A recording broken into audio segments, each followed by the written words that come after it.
Memories of Childhood.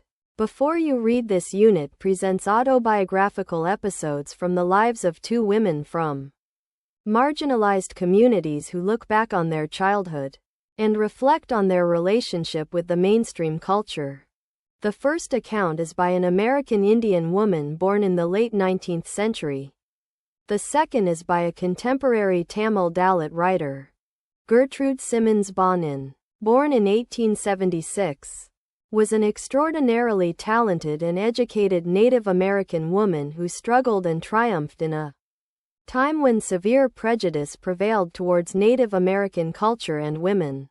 As a writer, she adopted the pen name Zitkala Saw, and in 1900 began publishing articles criticizing the Carlisle Indian School. Her works criticized dogma, and her life as a Native American woman was dedicated against the evils of oppression.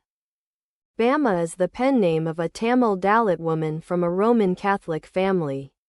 She has published three main works: an autobiography, Karuku, 1992, a novel, Sangati, 1994, and a collection of short stories, Kisambukaran, 1996.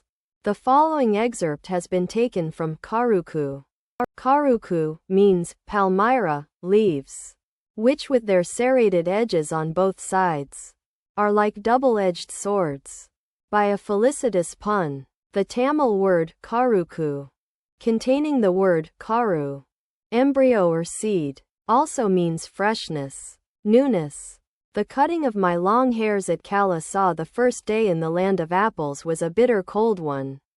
For the snow still covered the ground, and the trees were bare.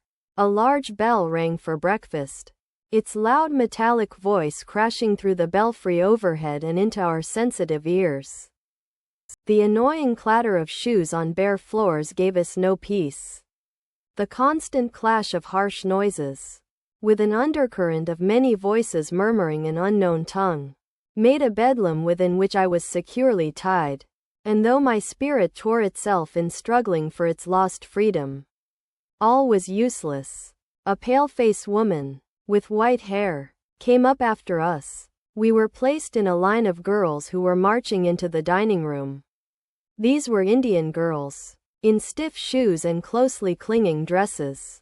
The small girls wore sleeved aprons and shingled hair. As I walked noiselessly in my soft moccasins, I felt like sinking to the floor, for my blanket had been stripped from my shoulders.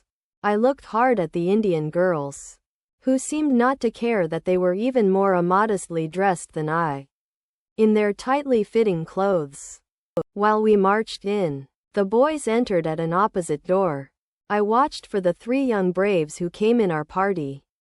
I spied them in the rear ranks. Looking as uncomfortable as I felt, a small bell was tapped, and each of the pupils drew a chair from under the table. Supposing this act meant they were to be seated, I pulled out mine and at once slipped into it from one side. But when I turned my head, I saw that I was the only one seated, and all the rest at our table remained standing. Just as I began to rise, looking shyly around to see how chairs were to be used, a second bell was sounded. All were seated at last, and I had to crawl back into my chair again. I heard a man's voice at one end of the hall, and I looked around to see him. But all the others hung their heads over their plates.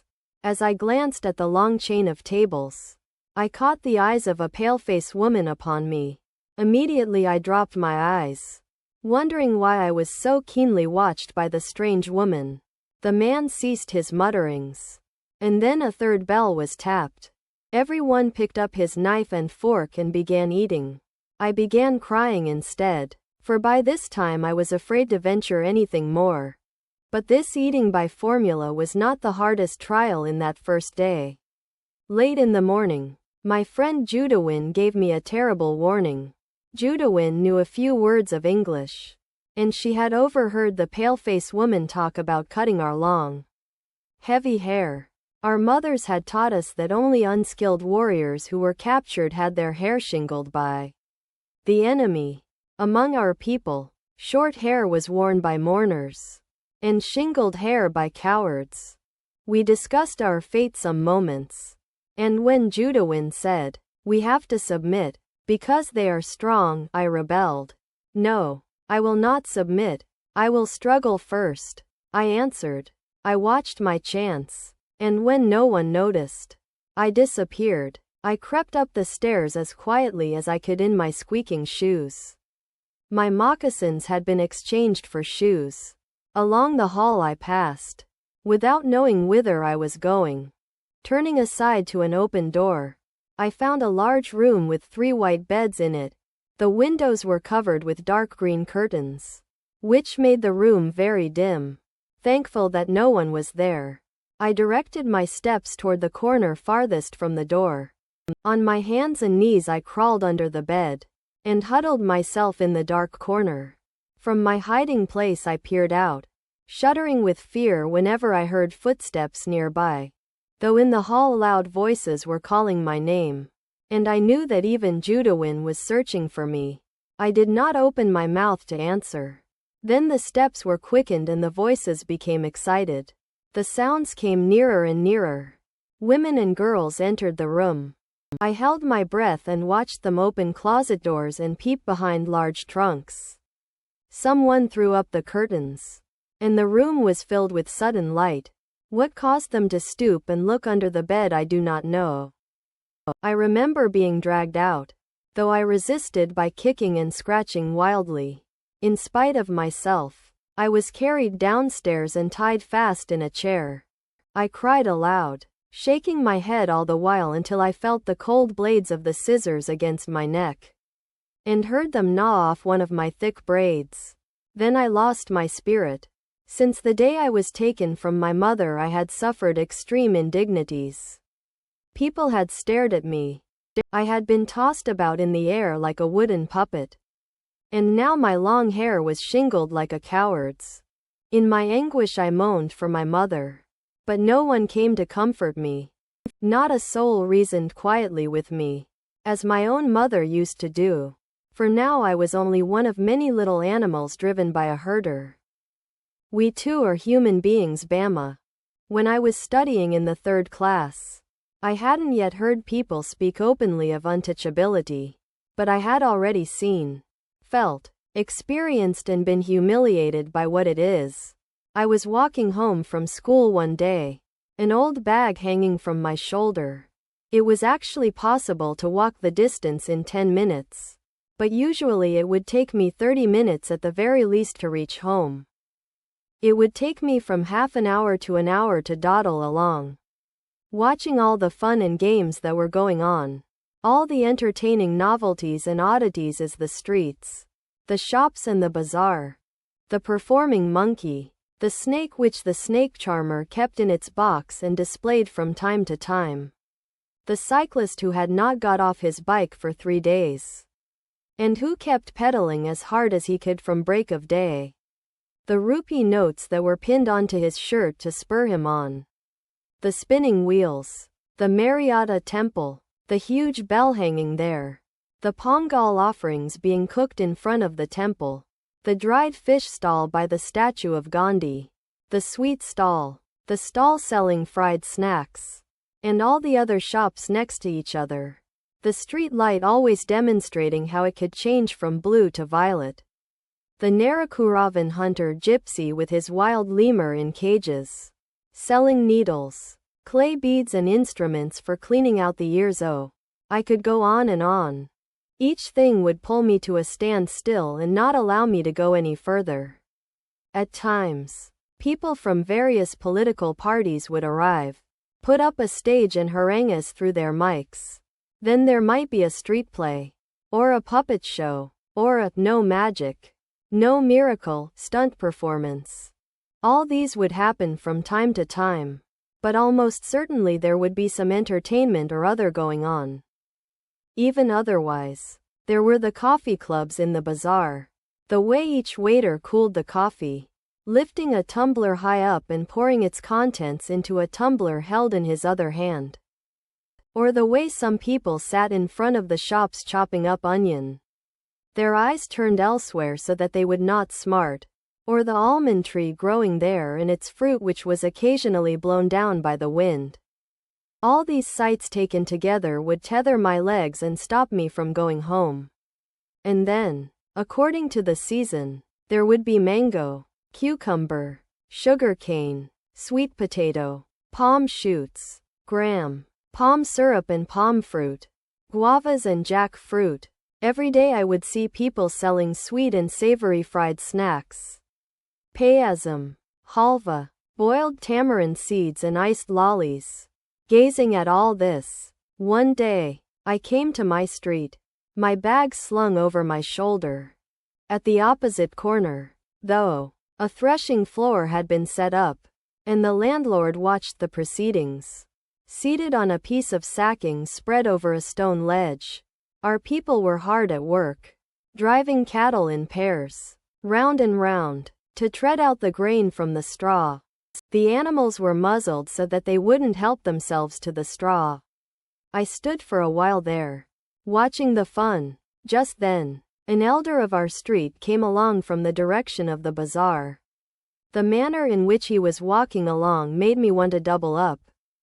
I wanted to shriek with laughter at the sight of such a big man carrying a small packet in that fashion. I guessed there was something like vadai or green banana bhaji in the packet, because the wrapping paper was stained with oil. He came along, holding out the packet by its string. Without touching it, I stood there thinking to myself, if he holds it like that, won't the package come undone, and the vadais fall out? The elder went straight up to the landlord, bowed low and extended the packet towards him, cupping the hand that held the string with his other hand. The landlord opened the parcel and began to eat the vadais. After I had watched all this, at last I went home. My elder brother was there. I told him the story in all its comic detail. I fell about with laughter at the memory of a big man, and an elder at that, making such a game out of carrying the parcel. But Annan was not amused. Annan told me the man wasn't being funny when he carried the package like that. He said everybody believed that they were upper caste and therefore must not touch us. If they did, they would be polluted. That's why he had to carry the package by its string. When I heard this, I didn't want to laugh anymore, and I felt terribly sad. How could they believe that it was disgusting if one of us held that package in his hands? Even though the vadai had been wrapped first in a banana leaf, and then parceled in paper? I felt so provoked and angry that I wanted to touch those wretched vadais myself straight away. Why should we have to fetch and carry for these people? I wondered. Such an important elder of ours goes meekly to the shops to fetch snacks and hands them over, reverently, bowing and shrinking, to this fellow who just sits there and stuffs them into his mouth. The thought of it infuriated me. How was it that these fellows thought so much of themselves? Because they had scraped 4 coins together. Did that mean they must lose all human feelings? But we too are human beings. Our people should never run these petty errands for these fellows. We should work in their fields, take home our wages, and leave it at that. My elder brother, who was studying at a university, had come home for the holidays. He would often go to the library in our neighboring village in order to borrow books. He was on his way home one day, walking along the banks of the irrigation tank. One of the landlord's men came up behind him. He thought my Annan looked unfamiliar, and so he asked, "Who are you, Appa? What's your name?" Annan told him his name. Immediately the other man asked, "Thambi, on which street do you live?" The point of this was that if he knew on which street we lived, he would know our caste too. Annan told me all these things. And he added, "Because we are born into this community, we are never given any honor or dignity or respect. We are stripped of all that. But if we study and make progress, we can throw away these indignities. So study with care. Learn all you can. If you are always ahead in your lessons, people will come to you of their own accord and attach themselves to you. Work hard and learn. The words that Annan spoke to me that day made a very deep impression on me. And I studied hard, with all my breath and being. In a frenzy almost. As Annan had urged, I stood first in my class. And because of that, many people became my friends.